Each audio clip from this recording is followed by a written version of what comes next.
¿Y si te dijera que Argentina no solo puede contar buenas historias, sino que puede cambiar la forma en la que se cuentan? Porque eso fue El Eternauta. Una nevada mortal, un tipo común, un grupo de amigos y un país que por un ratito fue el centro del mundo. Hasta para el Cuca de Kojima. ¿Se dice así? Sin Hollywood, sin acentos falsos y sin disfrazar lo nuestro. Y funcionó, porque había algo real, había algo propio. Argentina no solo tiene material para más adaptaciones, tiene mitos, tiene tragedias, tiene humor, tiene personajes más grandes que la ficción, tiene tango, folclore, tiene truco y culo sucio, y tiene pibas y pibes que se la bancan bajo la nevada. Netflix aceptó. El Eternauta fue el umbral, pero hay mucho más. ¿Querés más ciencia ficción criolla? Hay. ¿Querés terror psicológico desde la pampa húmeda? Hay. ¿Querés historias de venganzas, de redención, de pasión futbolera que arden como una tragedia griega? Por supuesto que hay. Y que si aparece la mosca, si está la torta, el mundo entero puede vibrar con lo que pasa en una pensión de 11, en un potrero de Villafiorito o en una casa abandonada de la Patagonia. Argentina tiene su propio soft power, pero sobre todo historias buenas, épicas y algunas olvidadas. Por eso hoy, en Camino a Númenor, te voy a contar 99 historias argentinas que puede adaptar Netflix después de poner la torta para El Eternauta, que a comparación de otras producciones le costó 2 mangos. Por supuesto que si lo que buscamos es una continuación por el lado del mismo autor del Eternauta, es decir, de historias creadas por el mismo Héctor Germán Oesterheld, sin duda podemos asegurar que serían tremendos éxitos. Historias como las de Bull Rocket, desde África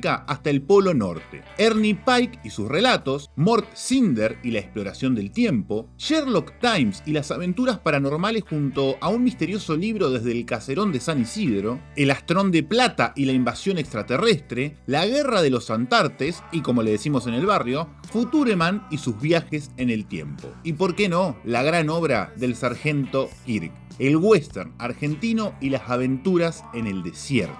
Dado lo gauchesco y si queremos quedarnos en las profundas raíces argentinas, la adaptación del Martín Fierro, la épica fundacional de la literatura gauchesca, es la clave y el símbolo nacional que representa la identidad cultural de nuestro país. Quedémonos un toque en la literatura y arranquemos por ella. Algo que tiene muchísima banca es la saga de los confines de Liliana Bodoc. Los días del venado, los días de la sombra y los días del fuego, con toques de El oficio de los búhos, pueden ser una gran revelación a la altura de, por ejemplo, Game of Thrones y la renovación del género fantástico. En el marco de los mundos próximos al apocalipsis, un tapado pero un indispensable en mi biblioteca, el señor Hugo Guas, con Juana Tabor 666, de 1941, que narra la historia de Juana, una mujer apóstata que debate su fe y muestra el reinado del anticristo, Ciro Dan, un financista, y los eventos previos al fin del mundo a finales del siglo XX, con una sociedad tecnológicamente avanzada, pero espiritualmente vacía. Pero si no querés irte tan lejos, quedémonos un poquitito en la Argentina del pasado. Los Siete Locos y los Lanzallamas, 2 libros, de 1929 y 1931 respectivamente, obras de Roberto Art, que se basan en una crónica del alma delirante del alma urbana argentina. Si bien en 2015 la TV pública hizo un intento, falta la gran adaptación contemporánea al estilo Netflix. Pero a ver, imagínate que ves el primer capítulo de una serie y con el control remoto vos vas decidiendo si seguís por el 2, por el 7 o por el 3. Entonces sería el momento de Rayuela de Julio Cortázar, introduciendo un método algo disruptivo en el formato de consumo del público, entendiendo que se trata de una historia de amor,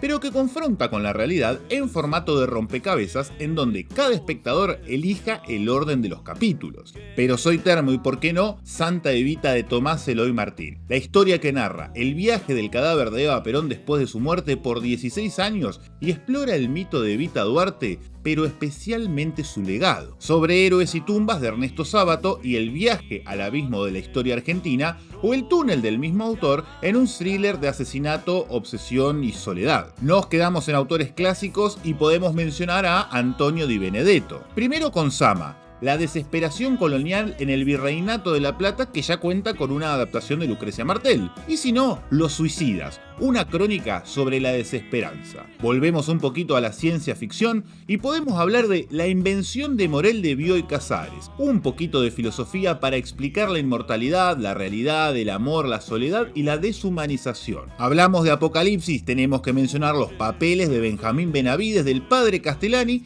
y el Apocalipsis narrado entre amigos. Seguimos con los clásicos y podemos hablar de Juan José Saer con El Entenado, un huérfano español capturado por indígenas en el siglo XVI, o El río sin orillas, para explorar ficción, historia y mito de la historia argentina.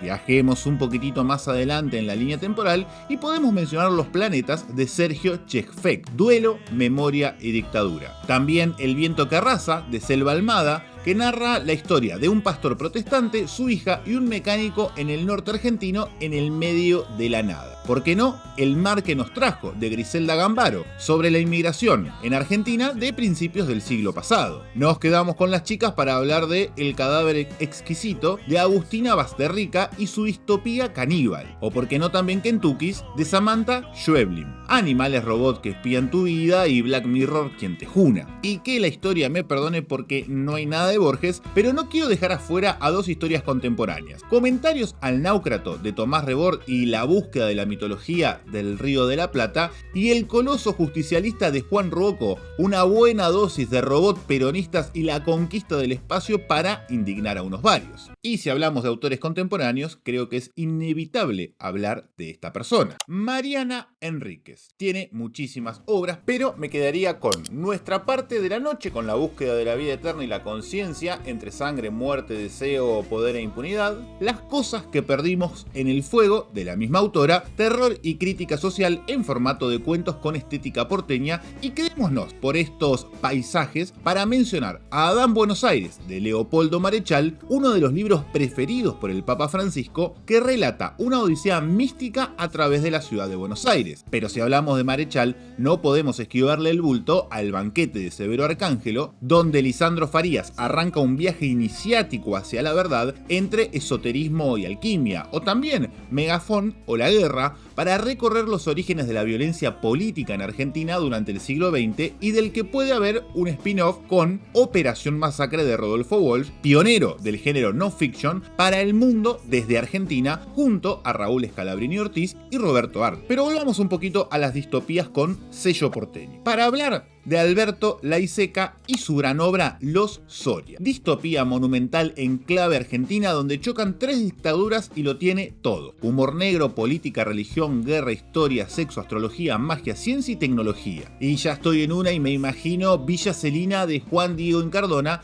y la aventura de encontrar a la curandera con el arte conceptual de Daniel Santoro. ¿Por qué no? El frasquito de Luis Guzmán, un texto oscuro en una ciudad de Buenos Aires totalmente marginal, obsceno, morboso e inmoral. Y si hablamos de esa Buenos Aires, también hay que hablar de Flores robadas en el jardín de Quilmes, políticas y sueños rotos de la mano de Jorge Asís, que ya cuenta con una adaptación. Podemos mencionar también El lugar perdido de Norma Huidobro, la historia que arranca con dos amigas entre Jujuy y Buenos Aires. El juego de los mundos de César Aira, lo lúdico y la búsqueda y qué onda Dios. La ciudad ausente de Ricardo Piglia, donde un Buenos Aires incierto comienza a ser testigo de citas extrañas, conspiraciones y relatos clandestinos. Y por qué no también La fuerza de los Monterrey y Alumbramiento de Eliana Abdalá. Pero si estamos en ese juego, tampoco podemos dejar afuera El día más largo del futuro de Lucas Varela y el misterioso maletín intergaláctico. Pero claro, no solo de literatura vive el hombre. El Eternauta es originalmente una historieta. Y si bien es una de las más emblemáticas de nuestra historia, Argentina tuvo muchísimo desarrollo en el género. Y obvio, podría tener muchísimas historias para adaptar. Empezando por El cazador de Jorge Lucas, mi cómic de la infancia. Violencia descontrolada, irreverencia total y sátira pura de la mano del casita, totalmente más 18, más 30 o más 40. El ministerio de Ricardo Barreiro y Francisco Solano López, el dibujante del Eternauta, donde se representa a la sociedad en un edificio con dosis de vampirismo y antropofagia. El hoyo saca del medio. Paturuzú, las andanzas del icónico tehuelche argentino, Gilgamesh el Inmortal, de Lucho Olivera, que narra la epopeya del rey de Uruk desde la Mesopotamia hasta el cosmos, Langostino, de Conti,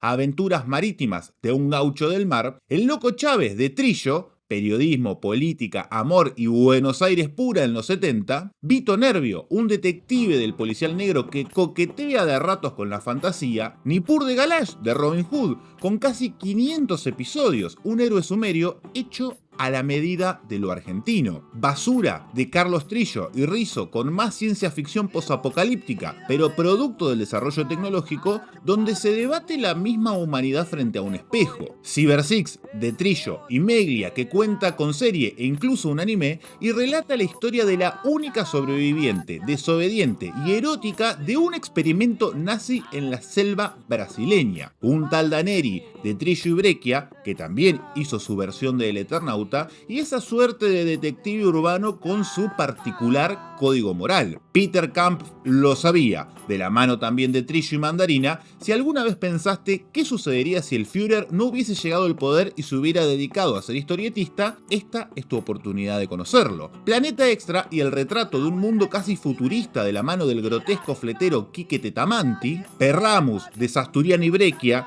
que oscilan entre la resistencia poética contra la dictadura hasta un Borges guerrillero. Los misterios de la Luna Roja, con la historia de Antolín y Luna, y les juro, la última del gran Carlos Trillo, Las puertitas del señor López. La fantasía como escape a la represión y a la vida totalmente plana. Y si se quiere jugar en las grandes ligas del mainstream, El Vengador, el primer superhéroe argentino con un nombre bastante similar al grupete de los Marvel, pero este data de la década de 1940. Clonación, con una sociedad dividida en clases, superpoblación, corrupción, el sórdido mundo del futuro, según Horacio Altuna. Ciudad, una ciudad infinita, donde el tiempo y el espacio se confunden bastante, y cualquier tipo de alucinación es posible, creado por Barreiro y dibujada por Jiménez. El Sueñero, que nos lleva hasta el año 3012 y la misión del Niato de reclutar un grupo de guerreros para enfrentar a la peste. El Último Recreo, que plantea un futuro distópico donde una bomba selectiva mata a todos los que habían alcanzado la madurez sexual y solo quedan niños en el mundo. Y una que si no la digo me matan, Parque Chas, el triángulo de las Bermudas urbano de Buenos Aires, donde todo comienza con un desalojo, también de Barreiro. Pero en la historieta infantil no podría faltar personajes como Yo Matías, Macanudo, Anteojito, Hijitus y hasta incluso 4 segundos. Tensionando desde los márgenes, también se encuentran esas historias reales, históricas, pero que bordean y coquetean con lo mítico. Y por supuesto que tienen un peso específico tan importante como una historia de la literatura o de la historieta. Como por ejemplo, El Petizo Orejudo, el primer asesino serial argentino. Robledo Puch, el ángel negro de los años 70, que ya cuenta con una película reciente. La superbanda del Gordo Valor y la Garza Sosa, y la historia de grandes robos sin muchas vueltas en plena democracia. Pero si hablamos de grandes ladrones, Juan Bairoleto y los bandidos rurales, con decenas de spin-off. Martina Chapanay, Juan Cuello, Juan Moreira, Gato Moro y Brunel, El Tigre de Quequén, Guayama y Bazanfrías, Barrientos y Velázquez, Calandria y Cubillas, El Gaucho Gil, José Dolores, Gaucho Lega y Alarcón y todos los que menciona León G. Patricio Kelly, el hombre de las mil caras. Nacionalismo, peronismo de derecha, resistencia, fugas de la cárcel y redención, todo en una misma vida. Norma Kennedy, antiperonismo, comunismo, más peronismo ortodoxo, cárcel y toma de ciudades. El Gaucho Rivero, rebelión en Malvinas, aguantar los trapos con los indios, terminar sopre en Inglaterra y tal vez morir en vuelta de obligado. El operativo Cóndor y la aventura de unos veinteañeros que secuestraron un avión de Aerolíneas Argentina y recuperaron por unas horas las Islas Malvinas. Joe Baxter, de soldado de Perón a los movimientos anticolonialistas de África, China y combatir en Vietnam, y morir misteriosamente a los 33 años en Río de Janeiro con un maletín lleno de dólares. Martín Miguel de Güemes, quien frenó a los realistas en el norte con sus infernales y es el único que pudo tomar una fragata con una carga de caballería.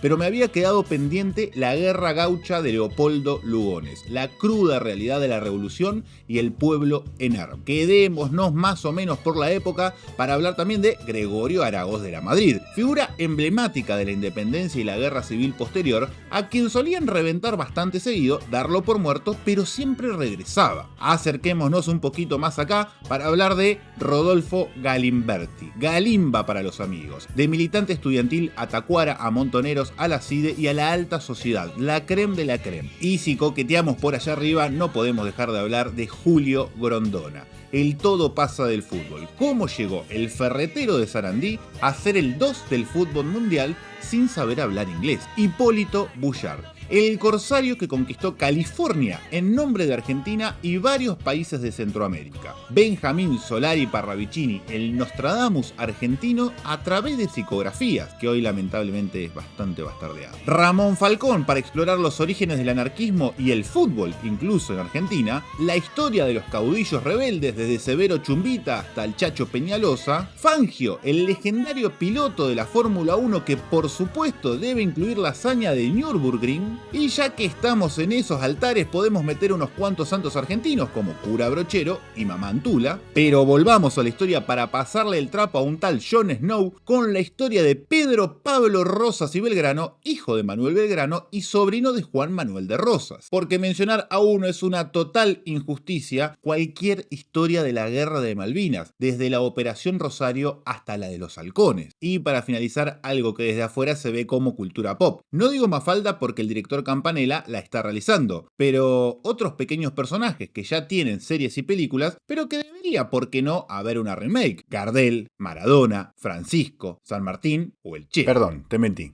no tengo Netflix. La verdad que también hice este video para sembrarte una semillita de curiosidad por la gran historia argentina, así que si te copa o si te interesó alguna de estas historias que mencioné, te dejo en el comentario destacado acá abajo algunos enlaces para que puedas acceder a algunos libros bastante piolas. Y ahora es el momento en que vos me escribís. No puedo creer que te hayas olvidado o hayas dejado afuera a tal pedazo de pelotudo. ¿Cómo vas a decir que tal historia debería ser adaptada, pedazo de sorete? Y lo haces acá abajo en los comentarios. Dale, ¿qué estás esperando? Suscríbete si llegaste hasta acá, por supuesto. Y si querés bancar al proyecto Camino a Númenor, sumate a todos estos numenorianos que ya lo hacen con el botón de unirte.